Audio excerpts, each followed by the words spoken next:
Okay, hello everyone. I'm coming to you in a different capacity right now. I'm with my husband, Michael Brown, and we're here to share our story. I've been off of social media for about a year, just to kind of step back and get out of the constant consumption of information and things like that. But we wanted to share this story now. I'm going to just be completely frank.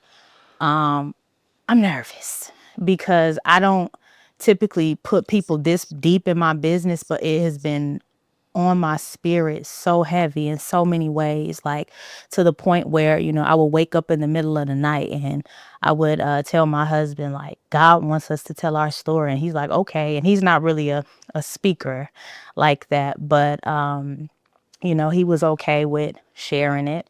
I kind of delayed it a little bit while I was in the middle of everything, but I decided to, you know, listen to that voice, but push it off every now and again. And so I remember going to Houston with my brother Jason, and I went to support him at his church, and a pastor was looking directly at me and was like, there's somebody in here who has a testimony that needs to share it. There's somebody who had a book in them that they need to share. There's a person in here with some talents that the world needs to see, and you all have been able to see a lot of my talents and things like that, those things that I share. And so now I'm here to just be obedient. This is just me being obedient.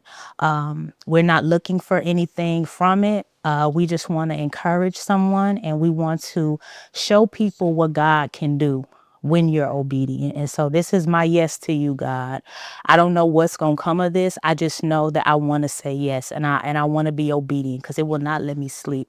So I was diagnosed with stage 3 breast cancer at age 26, 3 days, no, excuse me, 2 weeks before my 27th birthday on June 6th of 2023. And so I first kind of want to start with how we met, because I wanted him to be a part of it because, yes, I'm thinking like, oh, this is something that I'm going through, but my husband, as well as many of like my friends and family, they were just as much a part of it as I was. And so me and Mike, we met in Brooklyn, New York. I moved to New York, I think, was it 2021? I Yeah, 'cause forget. that's when I moved. We basically moved there the same year for different reasons. I was going there for art. The whole time I didn't realize that something else would come out of that experience. So I'm going out there thinking, okay, I'm about to do my art stuff and write my book. I'm in the publisher's hub and all of these different kinds of things. And while I met a lot of great people, I've done a lot of great things, a lot of performing. It was bigger than that. And so I had a lot of friends tell me to get on an app called Hinge. And so I decided to get on the app. Now, usually I'm used to meeting people in person. So Hinge was not, anything that I was even considering. And I mean, he could probably attest to that too. He wasn't with the whole online thing, but I finally gave in and did the app. I was on there for maybe like 3 weeks. I deleted the app and I kept feeling like this unction in my spirit to add it back. I ignored it. And throughout the days, I just kept feeling like add the app back. So I'm like, okay, God, I'm gonna add this app back. But if I don't find somebody in a week, I'm through with it.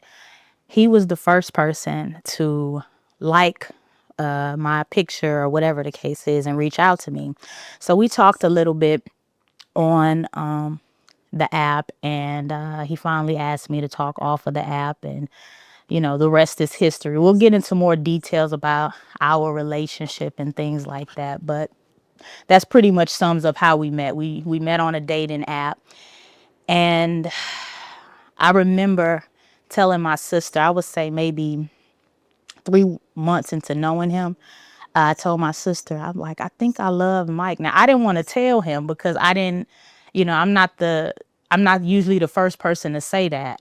And so she was like, why do you think? Why don't you know? And I was like, I do know. I was like, should I tell him? Like, I'm scared to tell him. Like, this is my first time telling a man first that I love him. And I'm like, what if he don't say it back? And so I told him one day. And he said, "Now, was that so hard?" And I'm like, "Child, please don't do that." But he told me he loved me back, and that was that. Now we dated for about 6 months before I was diagnosed. So we were not married at that time. We were dating, we were traveling, just having a good time. He had saw me perform a couple of times. And prior to that, I actually have some notes here because it's so much to kind of keep up with, which is why we probably are going to come back later on if people have questions or whatever, to bring people up to speed. But I would say, let me see, it was May. I had made it all the way to the semifinals at the Apollo. And Mr. Apollo comes up to me and he says, "Do you know who you are?"